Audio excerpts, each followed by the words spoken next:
साथ है, बात करेंगे इजराइल पर ईरान के हमले के ठीक 6 दिन बाद इजराइल ने पलटवार किया है। ईरान पर ड्रोन और मिसाइलों से हमला किया गया। हालांकि इजराइल ने इस हमले की जिम्मेदारी नहीं ली है और ईरान भी नहीं कह रहा है कि उस पर कोई हमला हुआ है। ईरान ने इतना जरूर कहा है कि उसने 3 ड्रोन्स को हवा में तबाह किया है, लेकिन कुछ मीडिया रिपोर्ट्स ये दावा कर रही हैं कि ईरान के शहर पर हमला हुआ है। इस हमले के बाद एशिया में नया वॉर फ्रंट खुल गया है और ये जंग का नया मैदान पूरी दुनिया के लिए खतरे की घंटी है। पहले ही 2 बड़ी जंग दुनिया में चल रही हैं और अब तीसरे युद्ध ने हालात और खराब करने की तरफ कदम बढ़ा दिए हैं।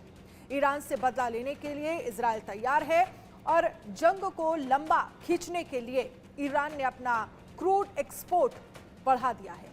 ये रिपोर्ट देखिए। वॉर फ्रंट खुला, तबाही का बिगुल बजा। तेहरान पर निशाना तेल अवीव का कारनामा। बच चुकी है रणभेरी, सेनाएं हैं तैयार।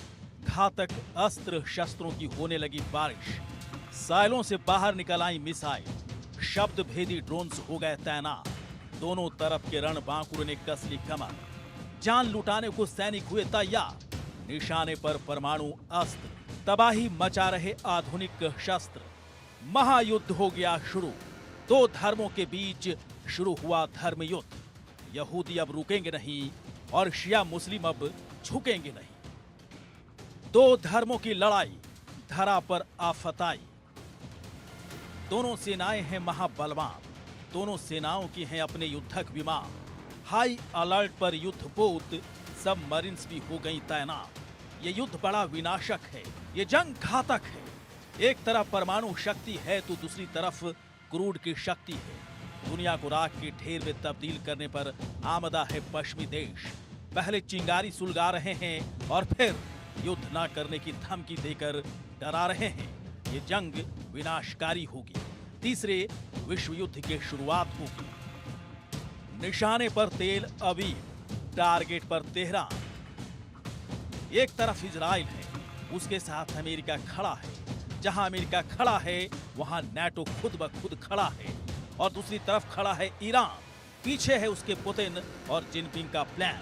26 महीनों में नाटो रूस को झुका नहीं पाया, यूक्रेन को जिता नहीं पाया है। अब जंग का एक और फ्रंट खुल चुका है। इस्फहान से तेहरान तक डिफेंस सिस्टम तैनात है। तेल अवीव से वेस्ट बैंक तक मिसाइलें मुस्तैद हैं। लेकिन इजराइल जंग जीतेगा कैसे? क्योंकि उसके पास एटम बम है, लेकिन ईरान के पास क्रूड के भंडार हैं। महाजंग से दुनिया पर आफत, बढ़ती महंगाई बनेगी मुसीबत। इजराइल ईरान की जंग का नतीजा क्या होगा? इजराइल क्या सीरिया और इराक को पार कर ईरान तक सेनाएं भेजेगा? और सेना नहीं भेजेगा तो कितने दिन हवाई युद्ध जारी रहेगा? क्योंकि हवाई युद्ध जब तक चलता रहेगा, दुनिया के 2 बेहद अहम ट्रेड रूट्स पर खतरा भी उतना ही मंडराता रहेगा। दुनिया को तेल की सप्लाई में कठिनाई पेश आएगी, जिसकी कीमत सिर्फ इजराइल और ईरान नहीं बल्कि पूरी दुनिया चुकाएगी। ईरान को ताकत दे रहा क्रूड, जंग में कैसे मिलेगा दुनिया को फूल? कच्चे तेल के मामले में ईरान का कोई सानी नहीं है।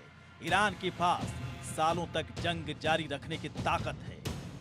ईरान दुनिया का 7वां सबसे बड़ा क्रूड उत्पादक है, जबकि दुनिया का 4था बड़ा ऑयल रिजर्व ईरान के पास ही है।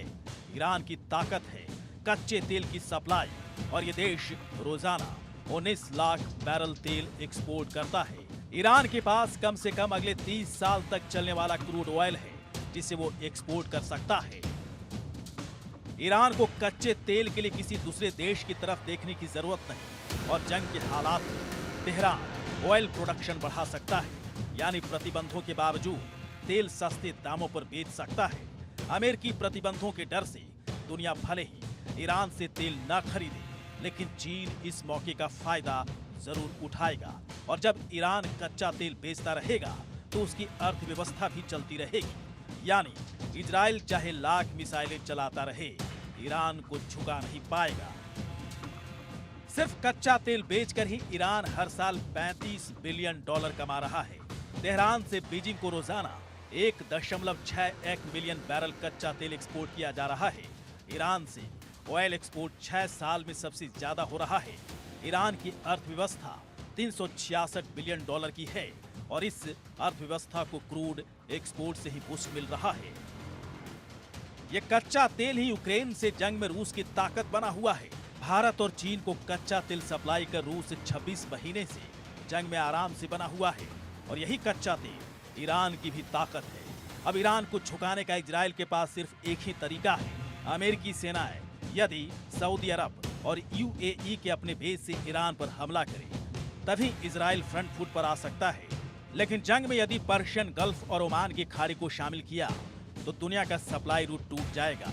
इससे न सिर्फ अमेरिका बल्कि पूरी दुनिया पर भूखमरी का खतरा मंडराने लगेगा। लेकिन इजराइल भी रुकने को तैयार नहीं है। नेतन्याहू के सिर पर खून सवार है। इजराइल ने अपने ड्रोन्स और मिसाइल से ईरान के शहर इस्फहान को टारगेट किया है। हालांकि ईरान ने कहा है कि उसके डिफेंस सिस्टम ने इजराइल के हमले को नाकाम कर दिया। अब ईरान सीधे इजराइल को उसके न्यूक्लियर साइट्स टारगेट करने की धमकी दे रहा है, ठीक वैसे ही जैसे रूस ने यूक्रेन में न्यूक्लियर साइट्स को टारगेट कर उन पर कब्जा किया है। सैन्य शक्ति में भले ही ईरान इजराइल से कमतर पड़ रहा हो, लेकिन जंग को लंबा जरूर खींच सकता है और जंग जितनी लंबी खींचती रहेगी इजराइल की अर्थव्यवस्था पर उतनी गहरी चोट लगती रहेगी। इजराइल ने यदि जंग खत्म करने के लिए परमाणु बम का इस्तेमाल किया तो तीसरा विश्व युद्ध शुरू हो जाएगा और बिना एटम बम इस्तेमाल किए इजराइल ये जंग जीत नहीं पाएगा। इसलिए इजराइल और ईरान को सब्र से काम लेना चाहिए। दुनिया को भूखमरी की तरफ धकेलने की जगह शांति से बात करनी चाहिए। Bureau report, India news.